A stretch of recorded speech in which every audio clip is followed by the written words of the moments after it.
spoke to you both in the dressing room. Remember, I tell you to break, you break quickly, you break cleanly, you protect yourself all the time. You got that? You got that? Let's go. 6-3. All Tyson Fury's fights have ended inside the distance.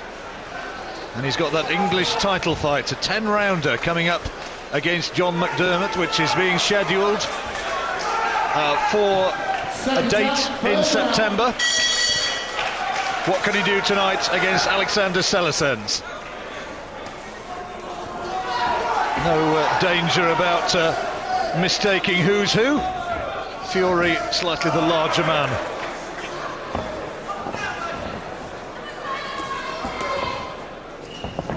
Carrying a bit of luggage himself around the waist. Yeah, I think that Fury is going to take some holding at domestic level. Well, he'd like to fight Derek Chisora, he'd like to fight Sam Sexton, he'd like to fight Martin Rogan and prove that he's number one right now. He might just get the chance if he beats McDermott. Well, that's a much more even money fight. But again, I'll reiterate what I've already said. At domestic level, British title level, I think this guy's going to take a lot of holding. Selezens, in his 10th professional fight, he's never been stopped. There's a first time for everything, John.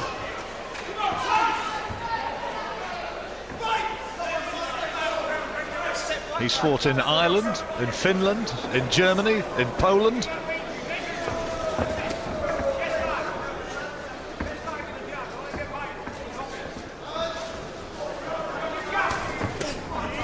Oh, that's a good right hand from Fury. And Selezens wanting to hold on.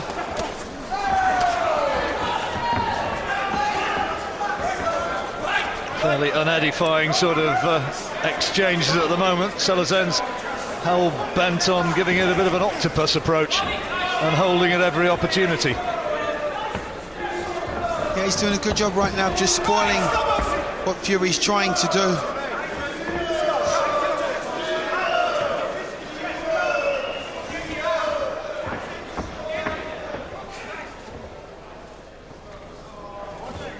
Fury realises he has his measure already. Just content to wait for the opportunity to land the precise shot. Only made his debut last December, Tyson. His hardest fights so far, hard to say really. There's that guy, the German, who turned up in a kilt, Marcel Zeller. He gave it a good shot. And the old hard man from Lincoln, Lee Swaby, he hung around for 4 rounds and took Tyson's licks. Most of the others have been pretty facile, including his last performance, a victory inside 2 rounds against the big Irishman Scott Belshaw. Well, he's having to fight off the back foot there and teed off with a couple of decent shots. Yeah, they hurt. I don't think Selezens is going to be around for much longer. You know, he's supposed to be a durable opponent.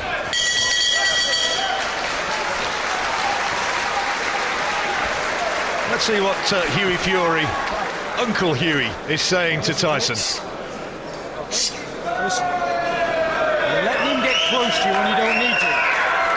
Put your left hand out, don't jab with it, extend it, right, like they do in East Country. Hold him on the end of it, chest high. If he goes to move around it, use your right hand. If he dips under, right uppercut, okay? Don't fight in close. Move him around with your left hand, okay? Work him up the centre with uppercuts. Yeah. Listen to me. Don't. What do you reckon, Duke? Sound words of advice? Yeah, it sounds pretty good to me. Wish I could understand it, but it sounds pretty good. No, I meant what Hughie Fury was saying, for goodness sake. I know you don't speak Russian.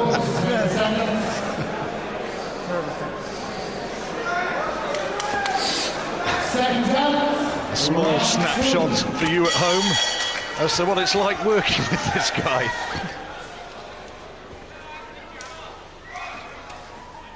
Into the second round of this 6-rounder. And Fury winning it pretty much as he wants at the moment.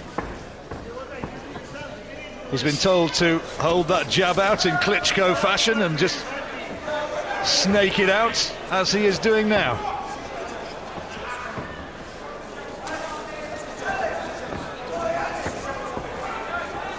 Well, Fury much too good for Selezens. Oh, that was a little reminder.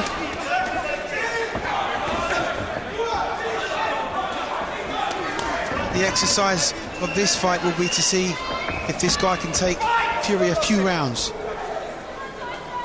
or even possibly the whole way.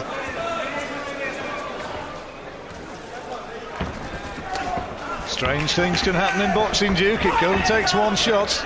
Yes. I suspect this fella's not got the one that's necessary, but you never know. I just caught him on the blind side there, so he might get one of them home.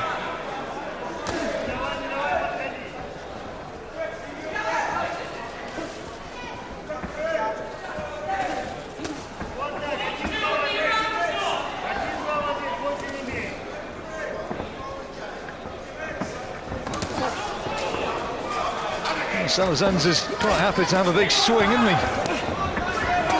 Well, that's good. I mean, we need to find out what Fury's all about.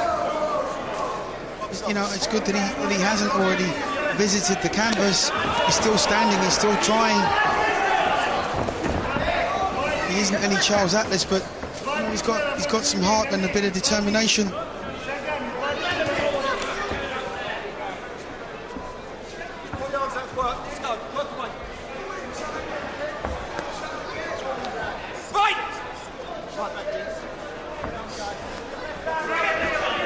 We've seen some gripping and dramatic contests here at the York Hall tonight, and Fury would need to go some to emulate that. And I'm sure he'd like to be putting his punches together a little bit better than he is right now. I think Fury's a little bit disinterested in his mind, in his mindset. Well, you certainly get the impression he's not fighting through fear.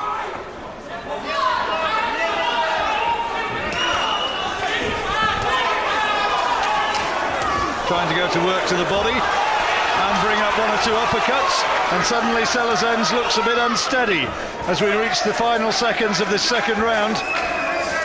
Never been stopped, remember,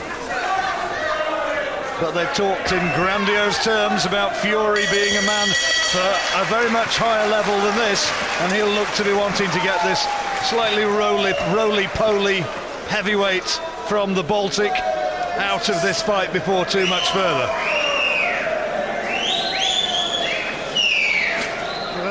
Here's some of the action from the second round, such as it was, and he was certainly staggered in those closing seconds. Combination of the uppercut and the left hook.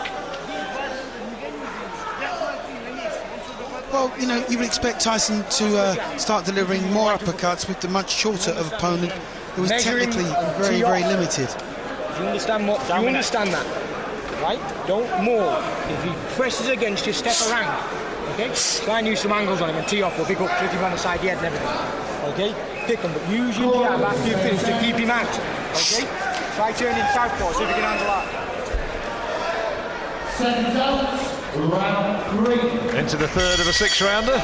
Not a hard one to score. 2 rounds to Tyson Fury. These kind of fights prove to be quite hard from in your own mind. You know, if you come down to your opponent's level. Selezens bravely going forward and trying to land those big right out. Oh, he's been hurt by a body shot. I think it's looking for a comfortable part of the canvas time before too much further. Selezens very much at 6s and 7s, and yep, I think that'll be the end of it. Well, he's got up, but whether he wants to continue is another matter. Are you okay? He says yes. I think he is. The white flag of surrender is being fluttered by the corner. The towel has been raised. Selezens is out of there. And I have to say that fight proved absolutely nothing about the capabilities of Tyson Fury. He will go in against John McDermott in a few weeks' time, who is an altogether more capable and accomplished performer. There's Dad John, who I think would have also been too much for Aleksandrs Selezens, even at 45 or whatever he is. Tyson Fury winning that one with ridiculous ease. He won't learn a lot about what John McDermott can produce through that fight, except what it's like to have a bloke of 18 stone or thereabouts and 6'2" and not in in this case, a man in particularly good condition in front of him. It was a body shot followed by an uppercut, but it was the body shot which had him wincing with pain, Duke. Well, to be fair to Fury, we've seen him hurt guys with body shots before, so that was probably the most impressive thing which he displayed again tonight. But other than that, I don't want to be too critical. I lost the performance, but the bigger test is obviously going to be coming around over the next few weeks. Yep, one for the future. Tyson Fury gets win number 7, but I very much doubt whether those who've packed your call tonight are going to be talking about that one at great length as they make their way home.